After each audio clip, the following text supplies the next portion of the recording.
Some of the biggest headlines from the last 12 months, like rising U.S. rates, dollar strength, and escalating inflation, are starting to be behind us. Meanwhile, the nature of this economic rebound has been a little bit different. We've got China's massive reopening, which is supporting not only emerging markets, but also global growth more broadly. So the question we ask is, can we continue to trust the actions of the Federal Reserve and other banks around the world? And will the U.S. dollar continue to weaken from here on out? A conversation well worth your 10 minutes right here on UBS Trending.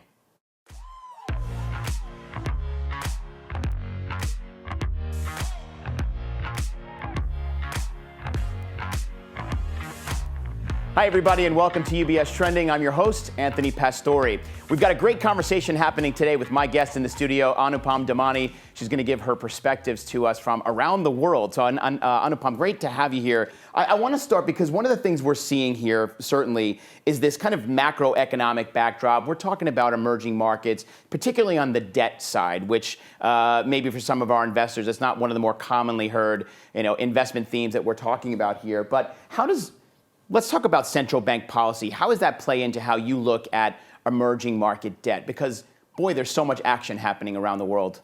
Absolutely, Anthony. I think, listen, the macro environment I always feel when you're doing emerging markets that you can never separate it from the global macro, right? If you're not doing your global macro, the global macro can undo you, right? And I think if you look at the macro headwinds that sort of adversely impacted emerging markets last year, such as high inflation, the Fed, continuing very steep rate rises, accompanying dollar strength, and the Ukraine-Russia crisis, right? I think that really impacted the asset class quite adversely, and some of those seem to be fading. So when we think about central banks, I think you have to think about it in the context of growth and inflation and their policy making. And the Fed plays a very important role in the asset class, or how it's in terms of its policy setting.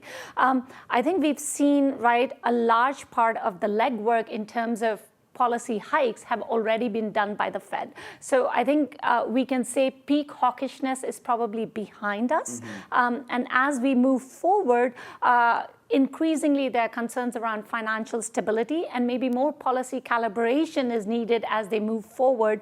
And so here we think we may have, maybe one or two more rate hikes, probably one, and then they pause. But we don't expect cuts so quickly.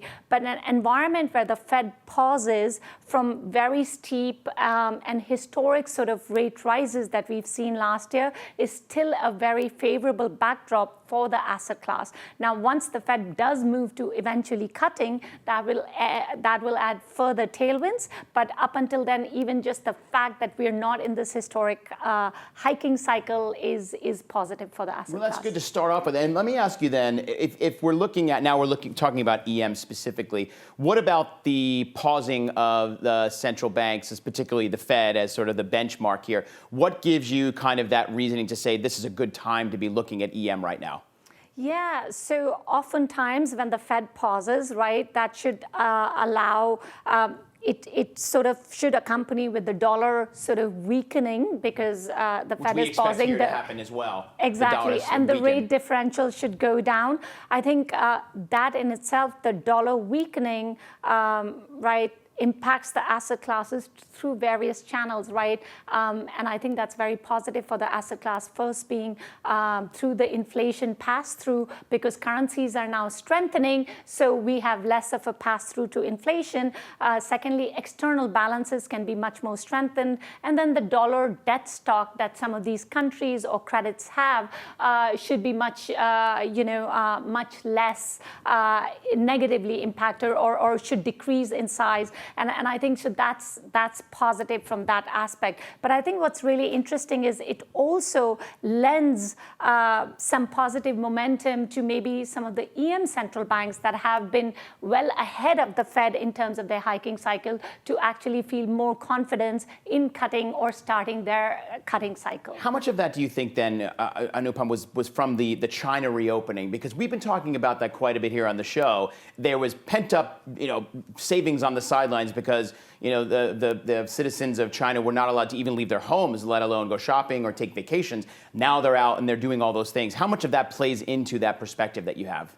I think China plays a very important role for emerging markets, but for the global growth story. And I think in an environment where we see U.S. growth slowing down, I think the China reopening, as chaotic as that has been, provides sort of an underpinning to global growth story and also beefs up many other emerging markets, both from the travel channel, from the export channel. And so I think that definitely helps the broader growth outcomes in the world. Right, that revenge travel that people are calling it's a real thing. Absolutely, it is a real thing. And actually, believe it or not, I mean, I'll tell you, post-COVID, in emerging markets, touching ground and meeting policymakers, but outside of the policymakers, meeting the broader stakeholders in an economy is so important. And as soon as we were done with COVID here in the US, my first trip was to South Africa, where we continue to be quite positive. But I think that was very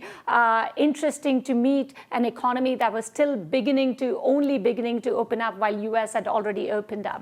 Yeah, that's a very different perspective. It felt like it took forever for us here, but imagine how it felt for some of the citizens in those countries where it took almost 3 years. Exactly. It's a lot of pent up frustration and need to get out of the house. So on the developed market side, because you can't talk about EM without talking about the developed market, you see some challenges there. Is that mostly because of the risks or rates, or maybe where we've been with inflation? What's some of the reasoning you have there? Yeah, I think even though it's a better or a more favorable backdrop for emerging markets, I think it's not all clear from a developed market sense, right? And we've seen, because of these historic rate rises, be it what we saw in the UK market with the gilt crises, or recently the SVB-related troubles, but we've seen some of that crop up in parts of Korea and Taiwan as well, due to significant duration losses, and so. I think it's posing an increasing headwind from the growth side, right, for some of these economies. And it is, while we still are in an environment where headline inflation is coming down, but core still remains sticky. So central banks are a little bit of like they have to calibrate policy a lot more carefully. It's no longer a singular focus as it was last year, which was just focusing on inflation. Now they have to think about financial stability and growth, and how through the credit and the credit tightening or the confidence channel that growth could be impacted. I mean, we're still calling for a soft recession in the US because the growth in the US has been quite robust. So I think still we should have, yes, US growth slowing down, but we're not calling for a deep recession yet. Right, same here in our chief investment office. We're looking for a recession, but hopefully a soft landing, which we're looking for. And one of the messages in focus that we have here in CIO is diversifying beyond the US. And growth stocks. We expect U.S. to underperform, and obviously we think that there's some caution to be taken on U.S. stocks, especially on the growth side. So we really align with everything that you're talking about here. So that being said, we've got about a minute left. Where do you say investors should be really focusing when they're thinking about their portfolios here? So I think emerging markets is a diverse group of countries. We like, both in the local rate markets, where the rate story should be correlated with the global rate story of coming down, as well as the FX should benefit from the dollar weakening over time. But we also like very solid credits like Mexico and South Africa that pan very well. Really, holding a diversified portfolio in EM always pays well over the medium term. Terrific. Anupam Damani, great to have you here. It's a great story, and clearly it's another side of the market that we're glad we're talking about to give investors a little bit of more opportunity to have those really good conversations with their FAs. They're going to go in and be so knowledgeable after hearing you talk about what's going on the EM side. Good to see you. Thank you. Thank you. Great. We'll have you back soon. And for everybody looking for more information, please visit our Insights website at ubs.com/views. Plus, we are on various social media platforms, including our newly relaunched UBS Trending Instagram channel. There's terrific content up there, some great sound bites, and never before seen video footage that we didn't get time to do during the show. So make sure to check out UBS Trending on Instagram. And as always, if you have questions about your own portfolio, please make sure to speak with your financial advisor. Until next time, I'm Anthony Pastore. We hope you have a great rest of your day. And remember to keep your eyes on what's trending. We'll see you soon.